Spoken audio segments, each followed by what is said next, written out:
Parents, if you're comfortable doing so, would you send your children down front? I want to talk to them about squirrels, if they're interested.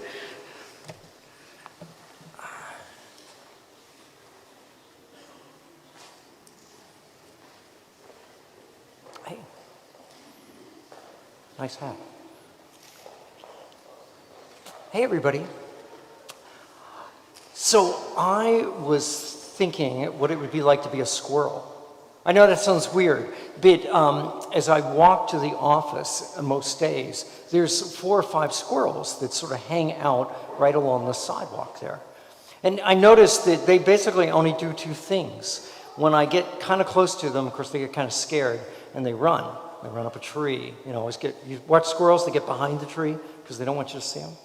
And then after I leave, they come back down off the tree and go back to doing what they were doing, which was eating. So it seems to me that what a squirrel does is he's thinking in a real simple little way. I need to do the right thing. And so the right thing when I show up, because he doesn't know I'm a nice guy, he thinks I'm a threat. So the right thing for the squirrel to do at that moment is to I need to run away. And he goes up the tree. But then when no one's around, what's the right thing for him to do? I'm hungry, I want to eat, and so he comes back down and eats. So just that idea, he's just figuring out what's the right thing to do right now. I just thought that was an interesting thing that you and I might think about.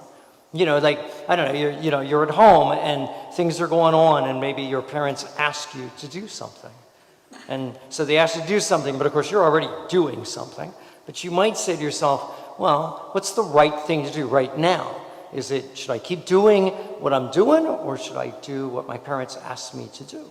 And maybe I suspect, the right thing to do is I'll just stop what I'm doing and go do what my parents asked me to do. You get the point? Kind of simple enough? Yeah. So I'm not telling you to be like a squirrel, but I am telling you to maybe think like a squirrel. Okay? Thanks very much. Appreciate you coming up. Always grateful that you're here. Thanks.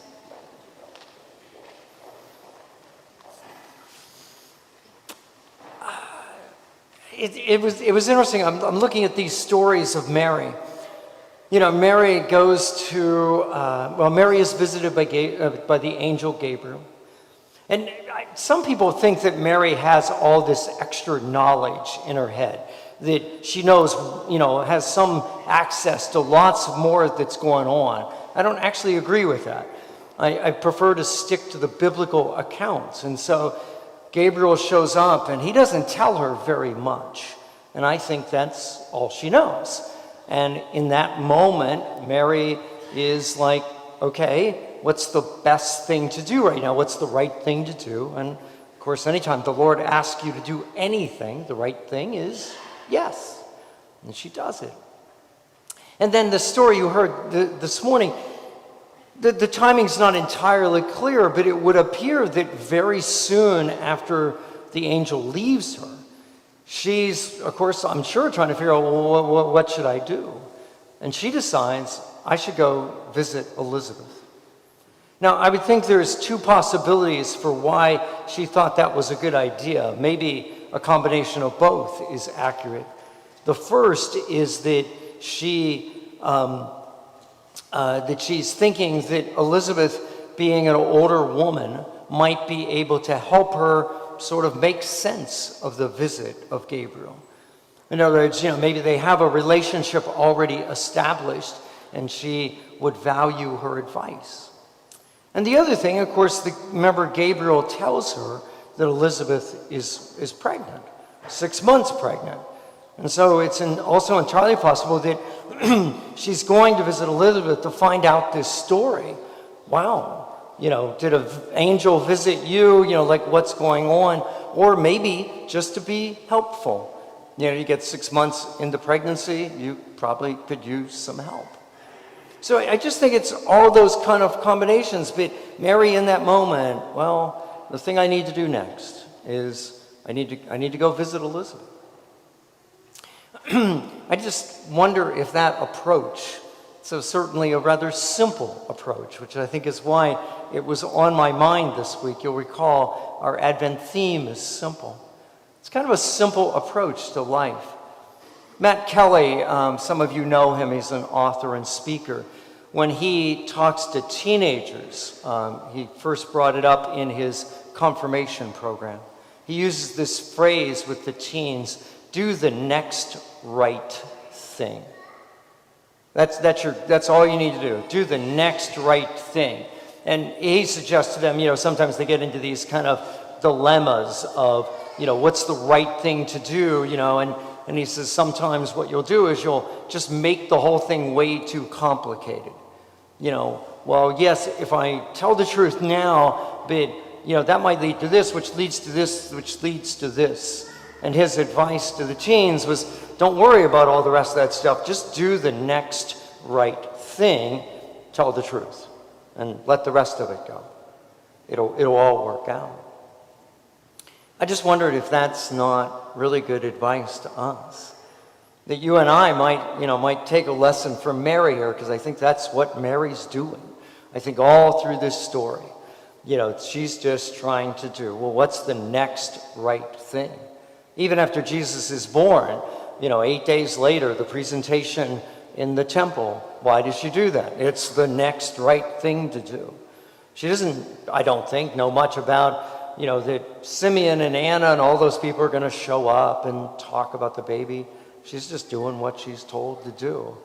And when the dream comes to tell them to flee to Egypt, okay, that doesn't make too much sense, but it's the next right thing. So what about for you and I? How's this play out for us? I was just wondering if perhaps the best example might be situations where things seem very complex and we can't see the end of it. Take, for example, forgiveness. There are people here, undoubtedly, you've been hurt, maybe very badly by somebody. And it's not uncommon to hear people say, I'll never be able to forgive them. Okay, so that's the end down here. You're saying, I can't picture being at this place. But of course, you and I both know the Lord commands us to forgive. So maybe the thing to do is not think about here, this moment where you finally forgive. Maybe the thing to do is to think of the next right thing to do. And that might be, I'm going to send a Christmas card. I may not write a note in it, I may just sign my name, but I'm just going to send a Christmas card because, no matter what they did to me, they're still a child of God, and I still need to find a way to love even my enemy. And so maybe the next right thing to do is send a Christmas card, send the birthday card, send the anniversary card, whatever it is. And just do that, and then do the next right thing. Praying. The Lord tells us we should pray for our enemies, pray for those who hurt us. All right, that's not very much fun, and it's hard sometimes to even know, how does that help me get to here? But it seems like we're promised that it will somehow get us there. And so maybe that's all we need to do. You guys are an example of this here in the parish. Over the last couple of weeks, so many of you graciously, you took tags from the tree and you brought presents for nursing home residents and for toys for kids. And, for some of you, that was just the right thing to do. I know not everybody can do those kind of things, but for those of you that were able to, the next right thing, okay, I'll take a tag and I'll make a special trip or, spend a little money that I would do something else with, and I'll bring back the present. And you don't actually know too much about how that played out. I mean, I can tell you, wow. Last Thursday, they did the parties at the 2 care facilities where all those presents went, and it was just amazing.